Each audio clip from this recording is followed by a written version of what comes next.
Hello, Sid. Good morning. Good morning, Anna. Thank you for taking the time to talk to me. Looking Um, forward to it. Please let me introduce you a little bit to the audience. Actually, Sid Barker is a specialist in systemic work, and she's a renowned author, trainer, organizational coach, consultant, and a keynote speaker from Netherlands. And she's the creator of Moving Question, which is a groundbreaking method. We at Art and Therapy Institute are really proud to introduce for the first time in Bulgaria. And her book, which we now is sold over 10,000 copies, is accompanied with a unique deck of cards, which is designed to inspire and guide systemic thinking. Is it correct? Did I miss something, Sid? No, it's completely correct. Yes. And I haven't seen the card deck yet, so I'm like, wow, that's Yeah, this is a sample, but now it's in printing, so we can this week we're gonna put it on our website to pre-order the book and the cards, and hopefully soon it will be available for our Bulgarian audience. So yes. my first question to you would be, what makes Sid Baker alive? What makes it? Sorry, I missed What makes Sid Baker alive? What Oh, makes what you makes it? alive? Oh, I just I'm just enjoying life. And of course, I my life also goes with ups and downs. And some things happen and some things hurt and some things are scary. Um, But when I connect to the design of life, how life itself is designed, I immediately feel inspired and like sparkles inside. Um, and to be able to work with that and to connect with that and to do some research on how does it work and how can we use that in our businesses, in our families, in our teams. That's really what brings me a lot of joy. And with that joy also comes success, comes health, comes abundance, comes pleasure. So yeah, that's what it's like for me. Yeah. So maybe this is a good transition to explain us a little bit, how did the idea of moving question come to you? I think that it was somehow an inspiration for you. It's a very inspirational work. You are very into this new method that you created. So how did it appear in your mind? How did that happen? That Do you you want the long story or the short story? feel free. We have all the time in the world. Yeah. Like, please. So if I'm really precise, I think it started when I was about 10 years old.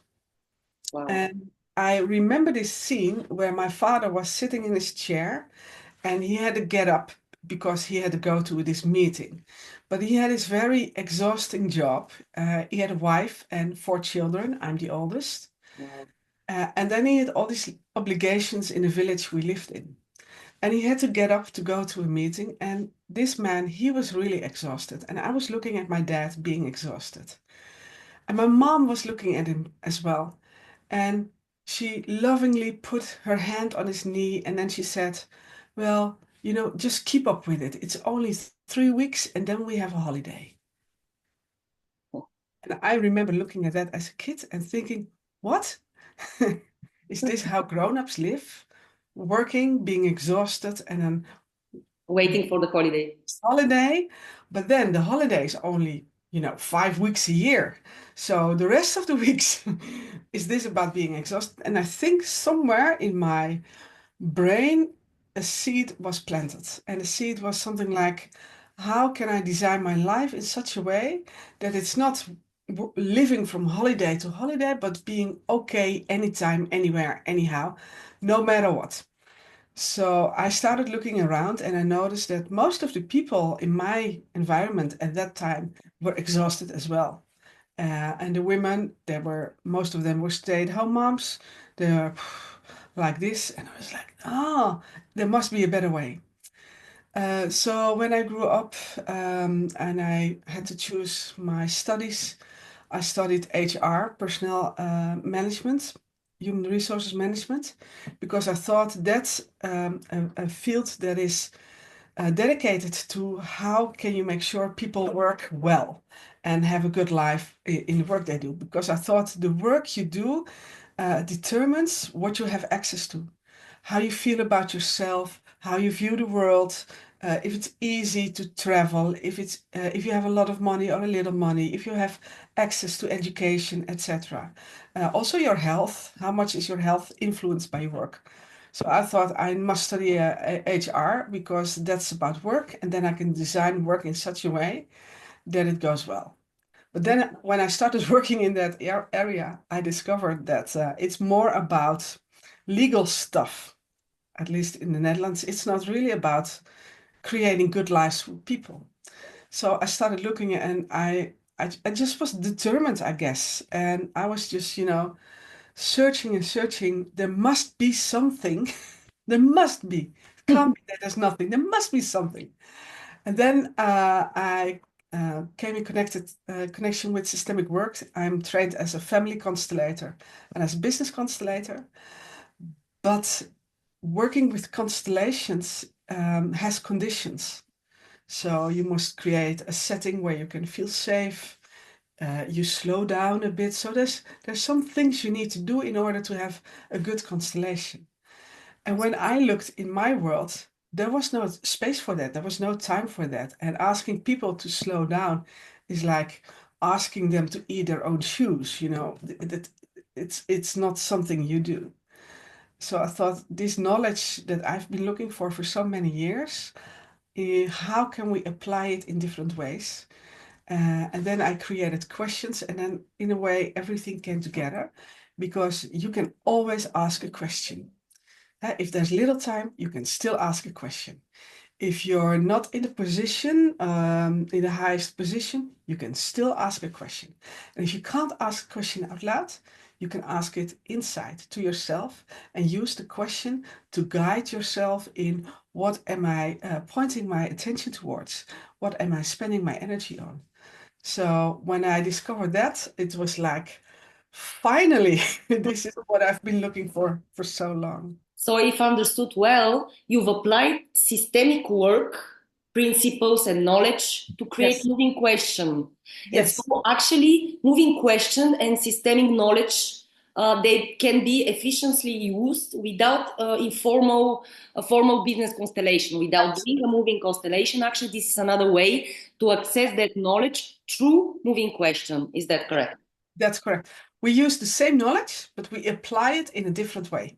Okay, great. So our audience a little bit know what is about. And actually, because I was attending your training sessions, couple of training sessions already, and you begin each one by asking participants to check their bandwidth, which is Yes, again a concept you invented, you introduced, and you emphasize how important, how crucial is that when working with moving questions. So can you a little bit explain what a bandwidth is for the people?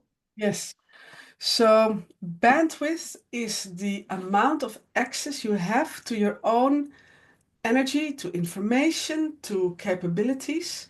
It's the amount of access. So if you have the maximum of bandwidth, I always use my arms because my body understands this perfectly. So if you're watching this conversation, you can do it with me. So show with your hands, with your arms, how was your bandwidth when you got up this morning? How much access did you have this morning when you woke up to your own energy, to all information? If you felt really tired or you are worried about something, that takes bandwidth. Your bandwidth decreases. And if your bandwidth is small, it's decreased, it means that you have fewer access. And if you have this much to work from, to use from, you have to work really hard. Whereas if you have this much, you're well rested, you're excited for the day, you are going to do some things you believe in that are important to you, you feel capable.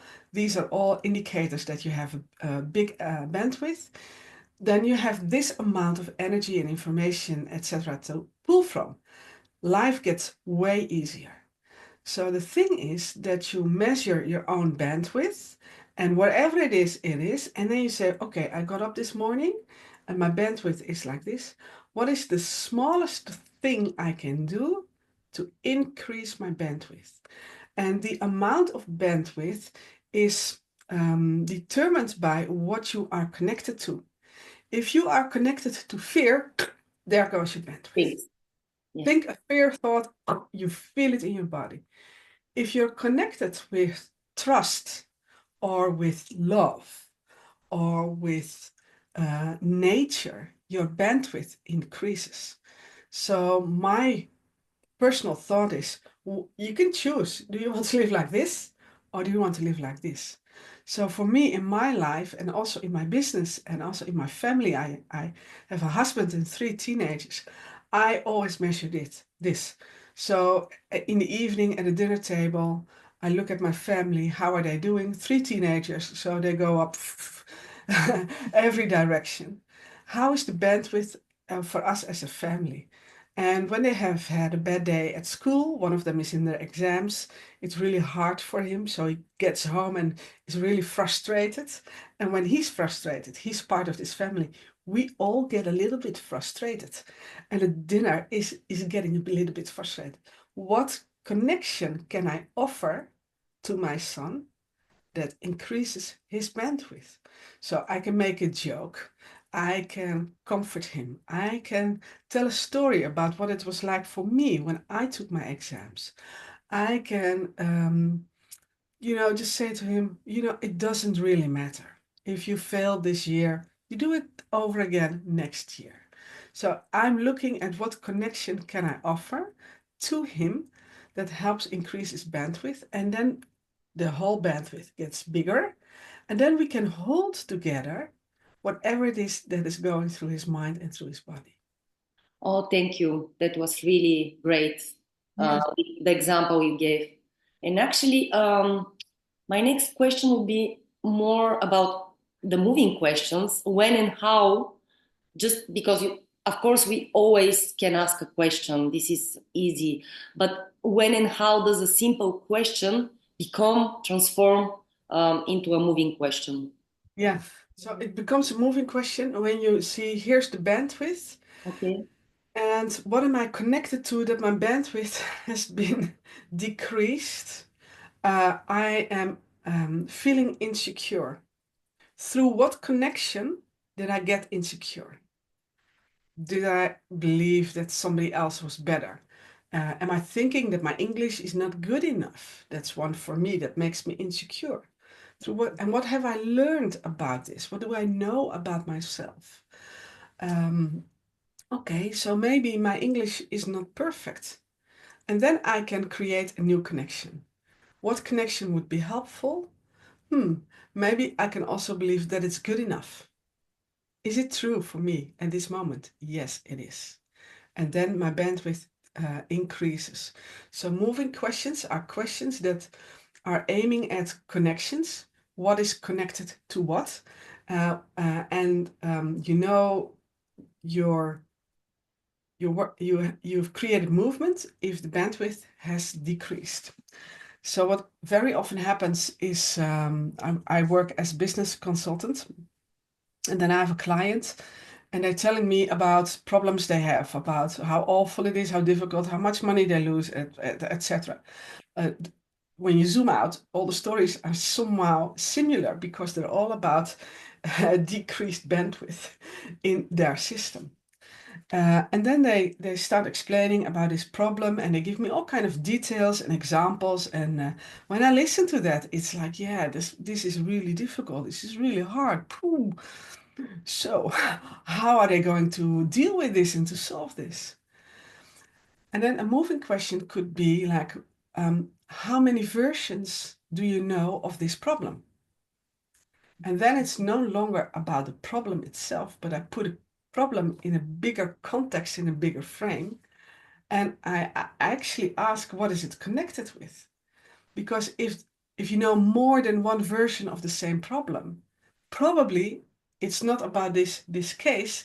It's part of a long line. It's part of a history. And then you connect it to this history and the problem changes of its meaning. The meaning becomes different. And then when the meaning is different, you're in a new place. And in this new place, you'll find new solutions anytime. So Okay. that's what moving questions do.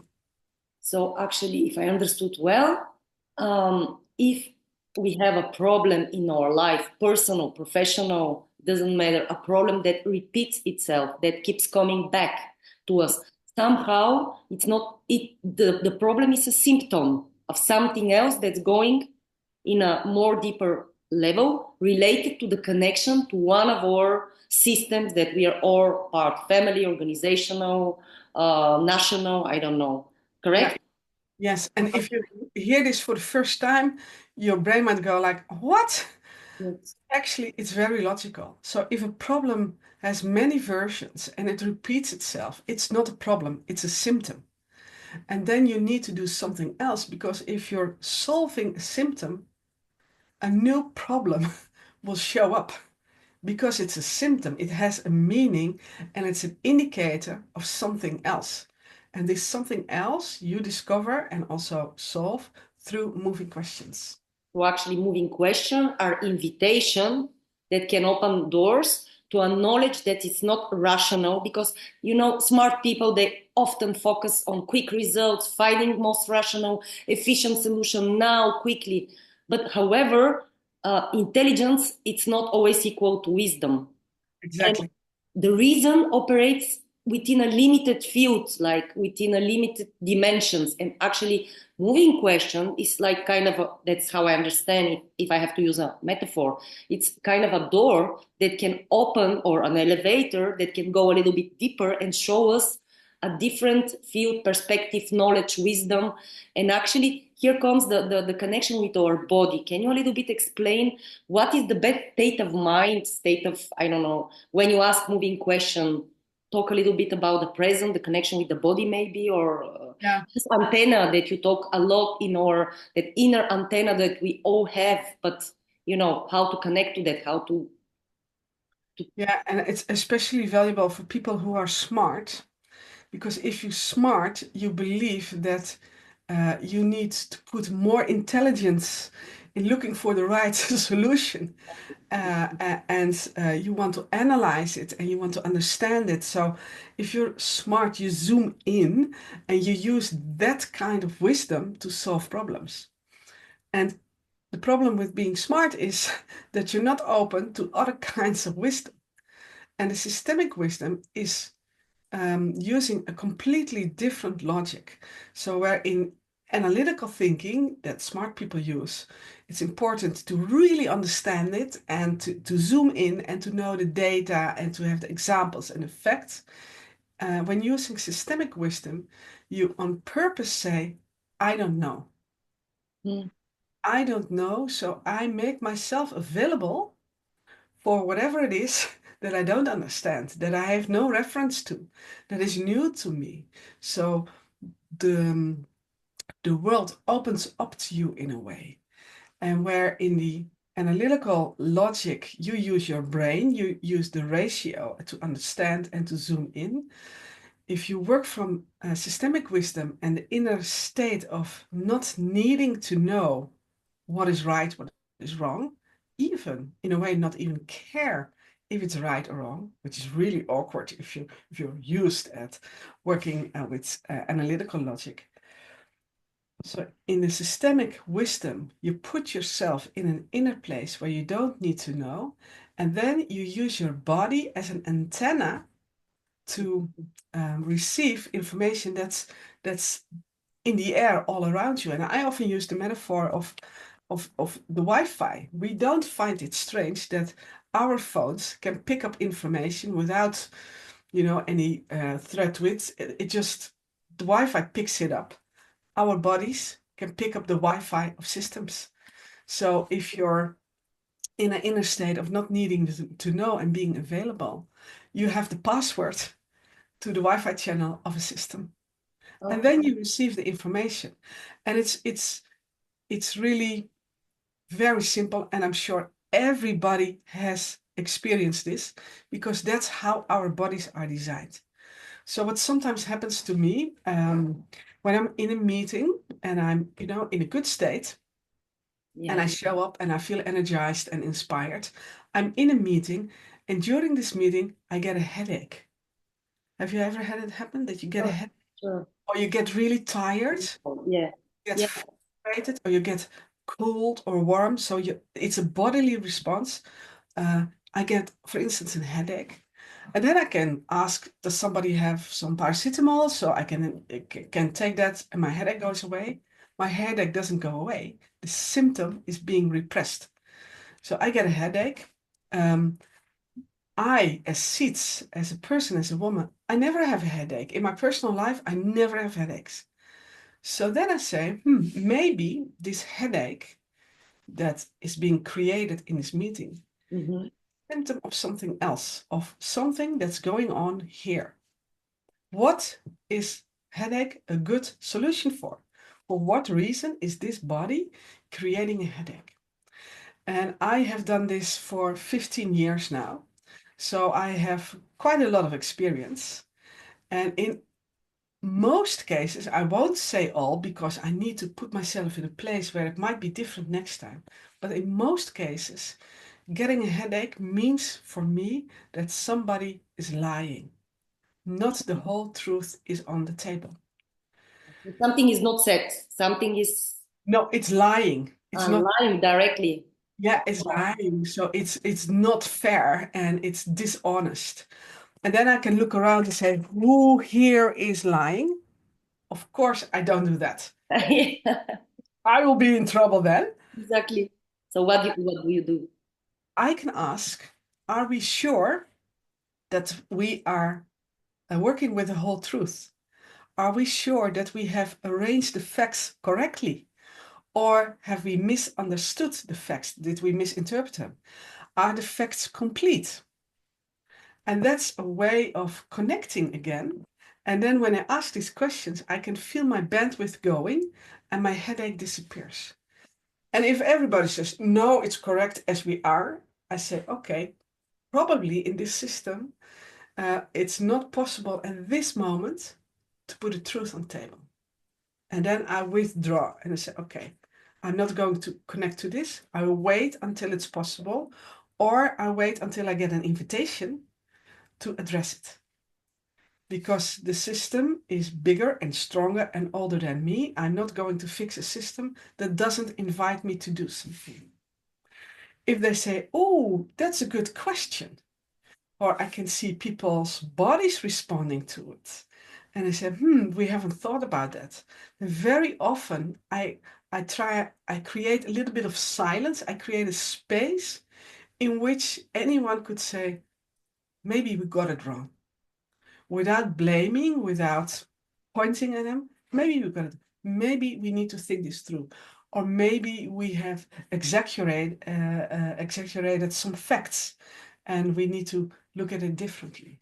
And then you can feel it in your body. Oh, it's a relief. Other people get inspired again. So that's how you can work with your body as an antenna.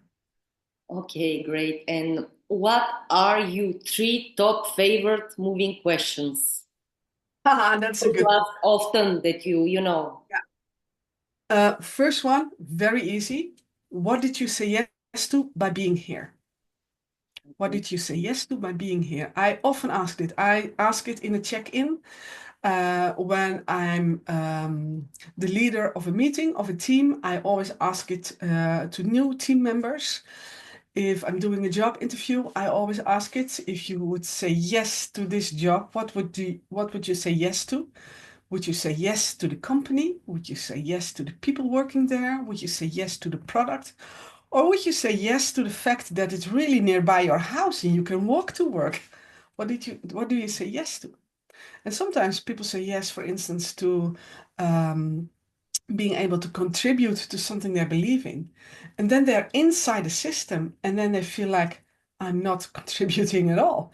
It's very indirect, or the way it's been promoted outside is very different than what I experience inside. And then what you get is here. So the question, what did you say yes to by being here, gives you information about what is the most important connection. And if this most important connection is being violated or not being acknowledged or doesn't get any chance to really develop, you know that the bandwidth will be way less. If I give a training and I ask people, what did you say yes to by being here? They give me the answers, what they want to learn. I can also say, what do you want to learn? But then I get the ideas they already had in their analytical brains. And the ideas from their analytical brains can only come from what they know they know. So they keep them in the same place somehow. But by what did you say yes to? You open up. So that's my first one. Okay. Another favorite question of mine is, how old is this? And this is really helpful to distinguish whether you're dealing with a problem or a symptom. Because if it's very young, if you experience this for the first time, you're dealing with a problem. You can assume it's a problem. But if you have many variations, or the first time that you experienced this problem was when you were 12 years old, you know you're dealing with something else. It's a symptom. And a symptom needs a different treatment than a problem. Of course. That's very helpful. I work with teams as well. And I was this team a month ago, and they said, well, we are here, but we are here only because we have to. You are team coach number 15. Okay. Yeah.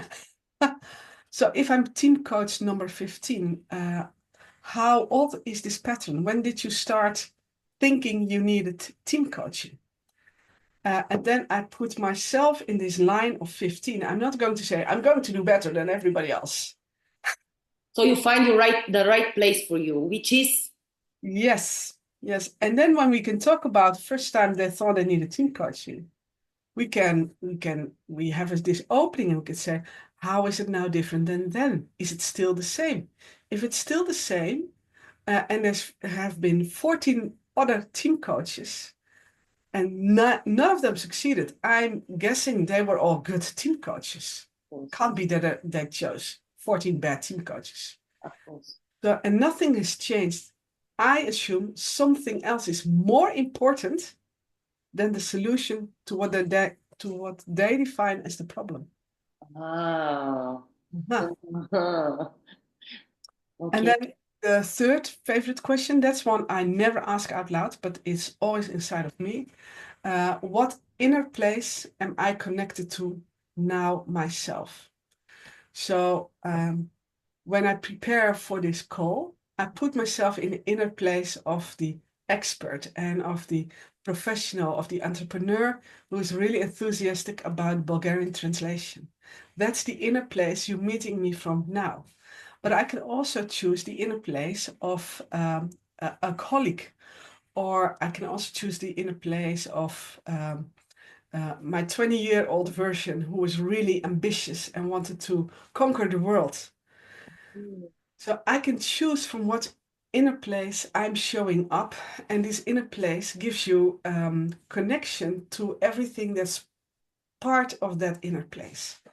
So if you have to take a difficult decision, Okay. and you were, for instance, bullied in your childhood, and you connect with that inner place, what it felt like when you were bullied, it's really hard to take a difficult decision.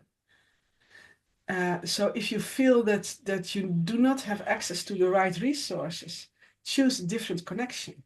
And you can always say me as a private person, me as a professional in my line of work, and me as the free version that can do anything anywhere. And it's just inner work. So if I connect with the last one, what would I do? If I connect with the second one, what would I do? If I connect with the first one, what would I do? And then you have options. And when you have options, you can choose and you have agency or whatever is going on. Very nice. So this creates more freedom. Exactly. Yeah. And Yeah. if I have freedom, Content too. Yeah. yeah. Absolutely. I got it. Okay. Thank you very much. And one last question I really was wondering, do you have a special moving question for occasions such as, New Year is coming, when people are setting intentions for the future, resolution, they do somehow, a backup to see what the years behind, how was it? So do you have a special New Year question that we can ask or make people That's a think great. about? Yeah. So my suggestion would be, if you have New Year's resolutions and you're so focused to whatever is coming, is that you add the question, what is no longer true? Okay, very nice. And you can wake me up in the middle of the night, and I have a question for you. Wow, that's great. 15 years of experience, and you're the creator of the method. That's absolutely great. And lastly, I like just to set an intention in the universe, to invite you to Bulgaria. I really hope that Yeah. you can come and share your wisdom with in life, of course, which is better in person. So let's create some movement together. Yeah, let's do so. The most natural thing, isn't it? Yeah, it is. And in my heart and mind, I've already been there. So I'm sure it will happen. Thank you very much, Sid, for this conversation, for your time, and see you soon. Thank you for your beautiful questions. Thank you, Sid. Thank you.